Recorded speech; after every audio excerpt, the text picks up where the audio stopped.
Hello InfoSec community, welcome to our new series Corona and Cybersecurity. We will be discussing about different phases how criminals are targeting us under the hood of COVID-19. Cybercriminals and malicious actors are launching large-scale cyber attacks against the health sector and frontline business. The cyber attacks are focused on security vulnerabilities, the fact that hospitals are under already pressure due to coronavirus. Hospitals across the globe need help to respond cybersecurity related crimes. Humans are biggest weakling due to the reason and the nature of work we do online. Clicking arbitrary links to get news related to corona, trusting anyone for new updates, forwarding fake news, images, links, and even files through social media. Now, let's see some COVID related scam examples, how it can actually work. So, first thing, undelivered good. How it can happen. Online sellers claim that they have an in demand or some related products like cleaning, household, and health medical supplies. You place an order, but you never get that shipment. Anyone can set it up an online shop under almost any kind of name, including the scammers. Second thing is counterfeiting medical equipment. What you can do basically, check out the seller by searching online for the person's or the company's name, phone number, email address, plus work like related things like review, complaint, or scam. If anything checks out and you have full confidence on that, pay by credit card and keep a record of your transaction.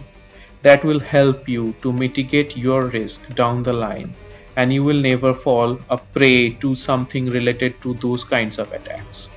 Next, fake charities. When a major health event like coronavirus happens, you might be looking forward to the ways of helping people. Scammers use this same kind of scenario events to take advantage of your generosity. Some scammers use similar names that sound like the name you real of the real charity members or the any charity farms. This is the only one reason it pays to do some research before you giving that money to that particular account. Money lost to bogus charities mean less donation to help those actually who are in need. What you can do to prevent this kind of scenario? Use those situations. So actually do some research before doing anything or the donations.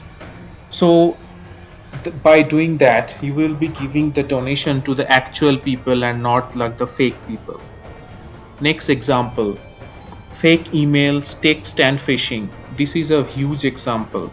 I believe you people are already aware of phishing. If not, we can have a detailed demo on that in the later time. Please let us know in the comment section down below. So this is an example of phishing email, how it actually works. It will show you the World Health Organization has given you the message, but it's a fake.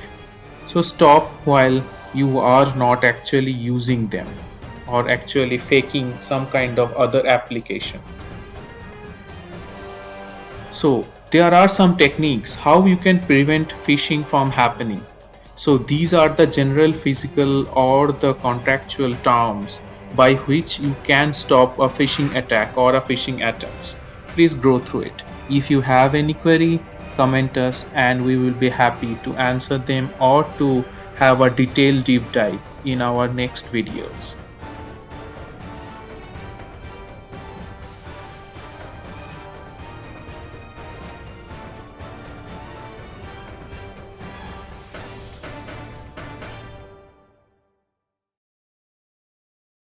Now let's have a look at the checklist, what you actually need to do and what not. This is very much important for you while you are walking away from your IT team. If you are maintaining all this checklist and you are done with it, you are really doing a good job.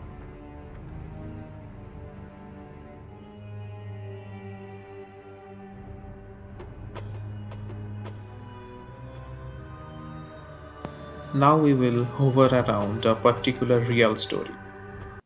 up some nasty phishing scams are aimed at exploiting coronavirus fears. Danny Palmer is here with us from ZDNet to talk a little bit more in depth about this. Unfortunately, Danny, when we're vulnerable at a time like this, things like this can happen. Yeah, cyber criminals unfortunately love to take advantage of big unfortunate events like this. We saw it with the fires in Australia, and now we're seeing it with coronavirus, where they are sending phishing emails and conducting cyber attacks in order to take advantage of people's concerns about coronavirus.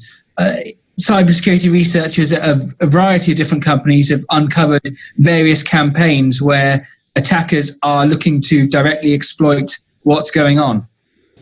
All right, so Danny, talk a little bit more about the types of attacks. I know we said some phishing attacks here. What do they look like? What do they sound like?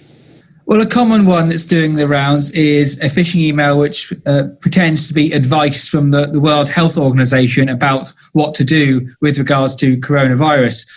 It's an email which claims to be from a doctor from the World Health Organization saying, click this to get some advice. The actual document it uses is legitimate advice about what to do. But if users open the document and follow the instructions to enable macros to enable the content, it drops a banking Trojan onto the system, which is obviously going to be a bad thing, because not only does this Trojan, which is TrickBot, steal banking credentials and other personal information, it also ropes the victim's computer into a botnet. So it could be used for other cybercrime in future. Now, this particular campaign has been very sneaky because it is targeting people with Italian email addresses, with Italy being one of the countries majorly affected by this campaign. So it's a very, very sneaky attack.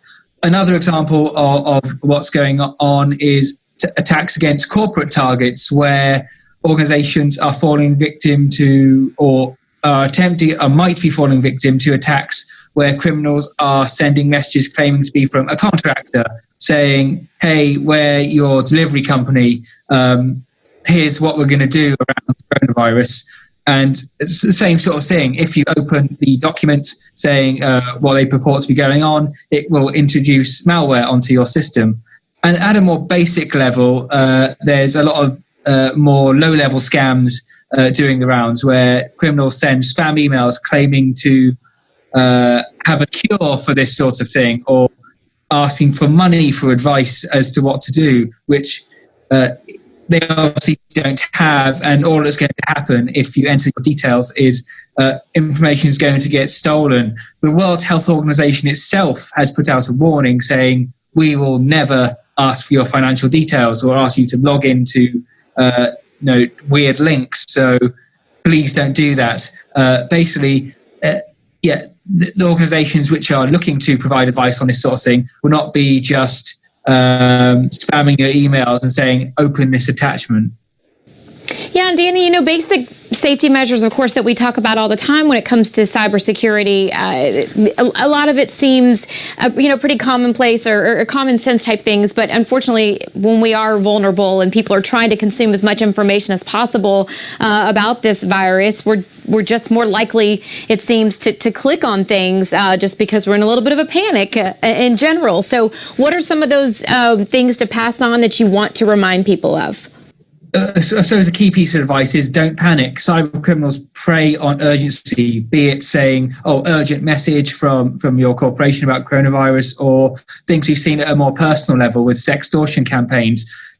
Attackers just want people to click on the document. So if you do get an email like this, the best idea is probably not to click on any attachments, especially if it's unexpected. I mean, a lot of these come in Word documents, but some of these will use things like PDFs and zip files to try and distribute malware. And the latter in particular is not really something that people use to send documents. So just be very, very wary of what you're clicking on. And if you are concerned about what you have been sent, say it pretends to come from, you get an email saying it's from your HR department claiming to be advice on what to do about coronavirus or any other major situation. If you're unsure, ask someone. talk to your HR department and ask, is this from you? If it's not, report that to your information security team so that other people in your organization don't fall victim to this. I mean, it's nothing to be ashamed of falling victim to these campaigns. I mean, if they didn't work, cyber criminals wouldn't be deploying them. It's just that in cases where there's massive amounts of urgency and interest, like the events going around the world at the moment, they're going to be looking to exploit that as much as possible as a means of attack. Yeah, unfortunately, they certainly are. I think the best advice, as you said right off the top, though, is don't panic. Just take a minute here to think about what it is that you're reading and contemplating clicking on. All right, Danny, thanks so much as always. If you want to learn more about how you can protect yourself and Danny's full story, you can find that on ZDNet. So, how did you feel about this? Have you learned something? Please let us know in the comment section down below. And stay tuned by hitting the subscribe button. We will be coming up with various DFIR tools and tips very shortly. Thanks for watching.